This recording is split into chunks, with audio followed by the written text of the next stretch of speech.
Hello everyone, my name is Fire and welcome to another new episode of Star Rupture. In this episode I'm gonna show you my new factory. So I spent a lot of time building this, a couple of hours of trial and error, but it's finally done and I'm pretty sure it's very functional, but don't take my word for it, I'm gonna show you. So let me explain. We have raw materials coming in here and I'm splitting them depending on processing power. So this normal node will give us 4 per second, 4 every 2 seconds, so that's 2 per second.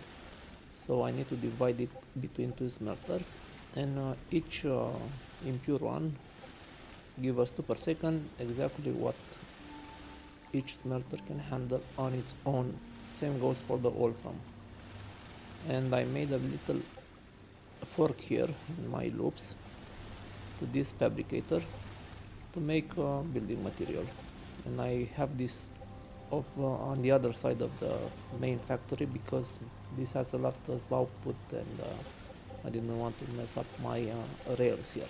So after we smelt this into bars, we're sending to the main output rail, which is this one. Let me show you here on the floor. So this rail out here, and this will feed each input. See the arrows? Each input for each individual machine, depending on needs. After that, all the output from the machines, let's say fabricator, right? We have input here, output goes here, back to the main bus in case any other of these machines require his output. If not, the output will then jump on the main output line, which is slightly raised. There we go. So it's slightly raised, which will bypass all the production lines and go to my OCLs or storage accordingly. And I created one more loop here because let's say our fabricator makes something here and I want that to go back to this one to process it even further. So his output gonna come here to this line, joining this line, straight back here and right in the input for the other fabricator. Same goes for the furnace. So if a furnace produces something and then this fabricator requires it, the output is gonna come here up on this return line and jump into the input line respectively. So yeah, lots of time, trial and error. I watch other YouTubers how they do it with main buses, bypass routes and everything else, but this is a collision free. I mean, what do I mean by that? Well, you see, if I did it this way, I had the output line go this way, go back here, and let's say, let me just draw it. Alright. So output goes here and it has to return to the fabricator once again. We normally do it like this, no problem, it works. But when you have flow from this line and flow from this line, you're gonna have a bottleneck here, and that's a collision. I don't like that. Keep things, I don't know, smashy and ugly. So I avoided that by creating this line up here, which is going to be the main return line in case one of the processes need it. And in order to test this out, let's make a quick demo. So let's see here. Can we make glass? No. We can do stabilizers because we just unlocked them, and maybe stators. Okay, let's go with stabilizers. By the way, the throughput on this one is 1 every 6 seconds, so we should have that in mind. Now, I know stabilizers are being made here. This requires rotors and rods, so we need another machine to make us rotors. This requires rods again and wire. So 1 every 6 seconds, that's slow, and 1 every 6 seconds. So there's no big. So this machine should make us rods. It's making one every 2 seconds, enough to satisfy our two machines here. And we also need wolfram wire, so we're going to do this here. Now let's make the magic happen. So I'm pulling titanium and wolfram from the smelters. See how evenly they divide the workload. They're all flooding to these main lines. Titanium goes here, making us rods, and this is making us wires. Then they go to the main feed line and they go in here. Now, in order to make stabilizer, we need rotors. So let's wait for the rotor to pop up. There we go. Rotor goes on the main return line and joins and gets into this stabilizer. How lovely is this one? By the way, I'm using Rails version 2, so this is why it's fast, but it will work with version 1. It just needs a little bit more time to stabilize the production queue. But that's it. Easy, simple, efficient, no collisions. I mean, I really like it, and you can expand it further on. You can even add fabricators after this line because it doesn't matter. They use 3 lines to communicate, and after it's done, it goes here. See? Ta-da!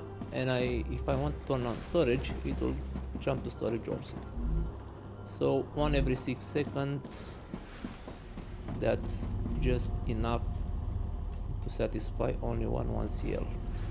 So we should stay with that. Perfect. Simple, efficient.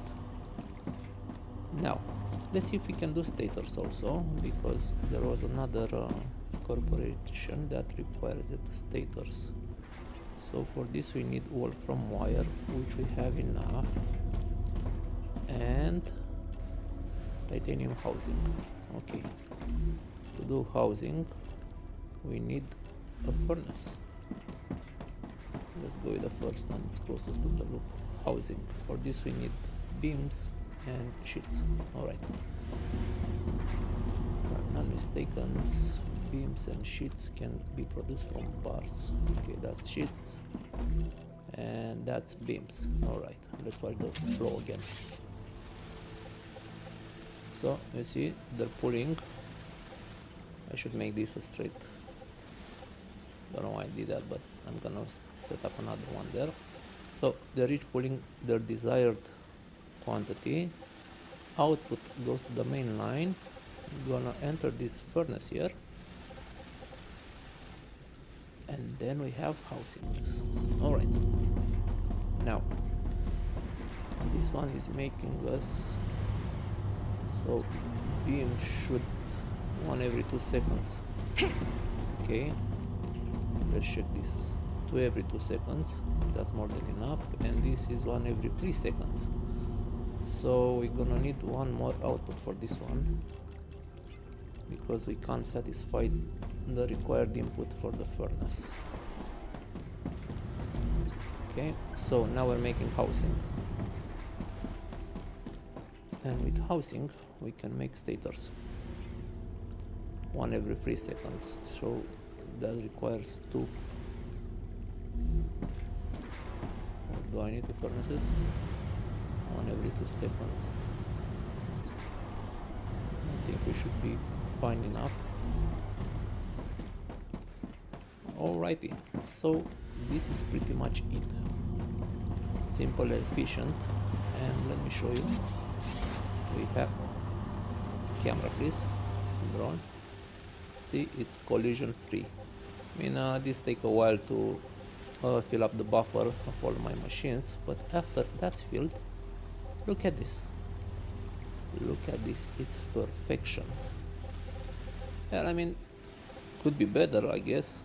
Don't call it 100% efficient or the most beautiful way I can make this. or efficient way, or you know what I mean. I don't want to get into details, but collision-free production works like a charm. Now, because we're making stators, let's set up an OCL for the stators. Which one was it? There we go. And I think stators is 1 every 3 seconds.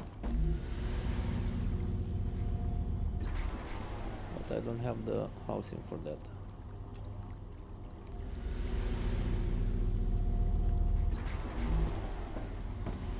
Yes, we have a bit of a backlog here, but I can't increase it more because then my furnace won't have a chance to fulfill my order. So, quite a predicament here. Have enough sheets, but we require more beams.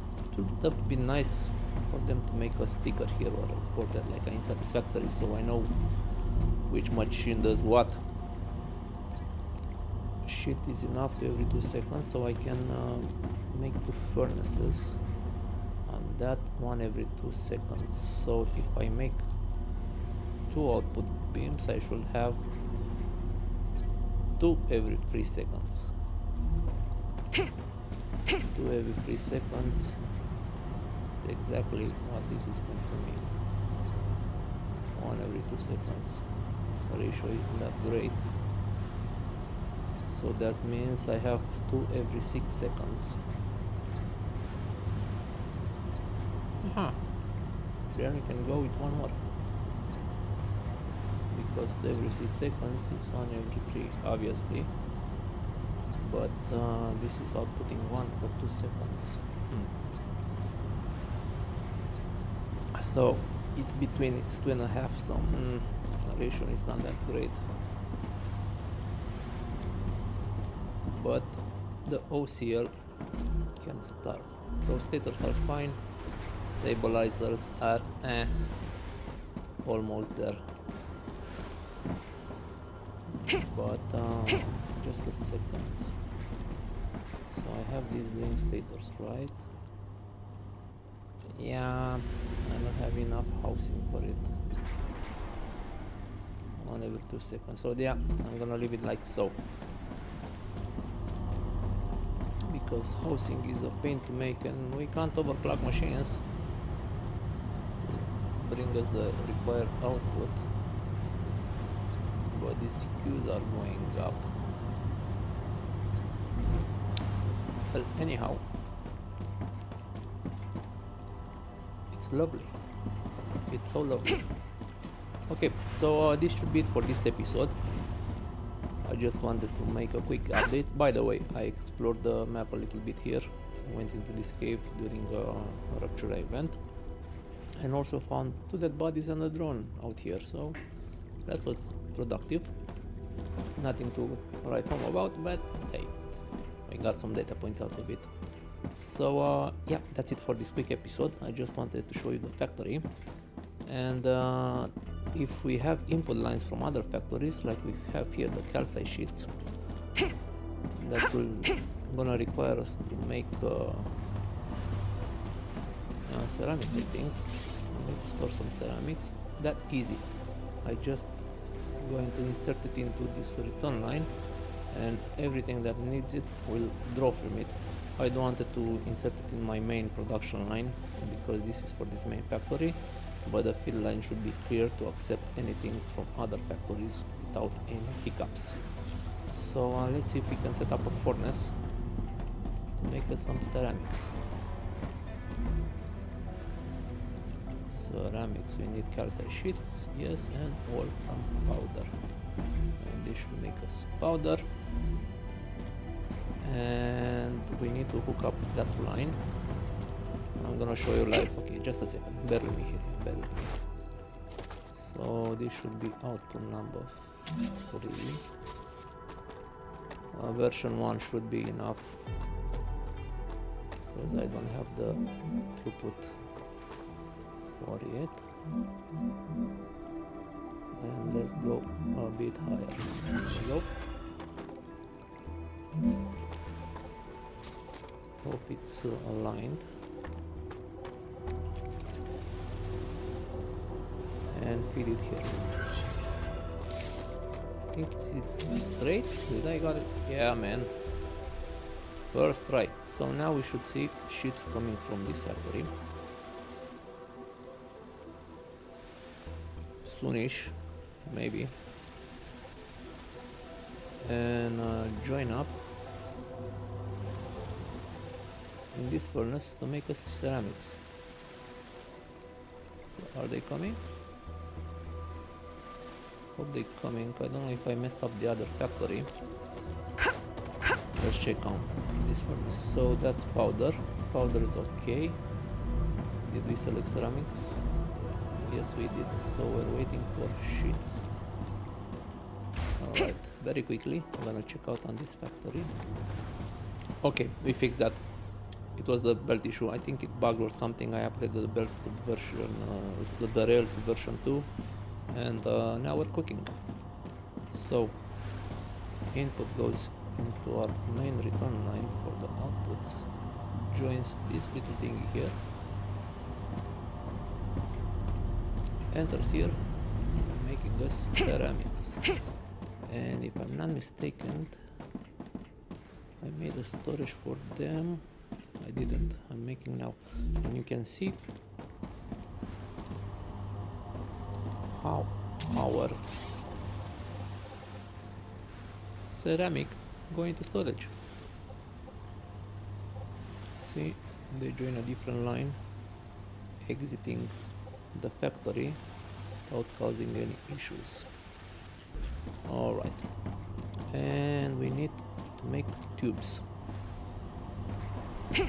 Let's see here. Are tubes made in furnace? No, they are not. So these are active. Let's see here. Do you make tubes from rods and sheets? Damn. That's gonna overload my rod production. Beams, it's barely holding. Sheet is not doing very good. Neither is this, neither is that. So this could turn on into rods. And I'm gonna allocate these to sheets for now. And we're gonna see how these beautiful things work now. So we are putting, there we go. Let's see it all in action. Everything is being produced. Now look, they're joining the return line. And I'm making stuff here. I'm going to storage or go on the return line. Everything is flowing. We got no congestion. We got nothing, no collisions. This is pretty much the way I'm gonna do my factories from now on. I hope you all enjoy this. Maybe you learn something from this, maybe not. Let me know if you like it or not. Or what could you have done differently about it. Thanks again for watching. Have a good one. Bye bye.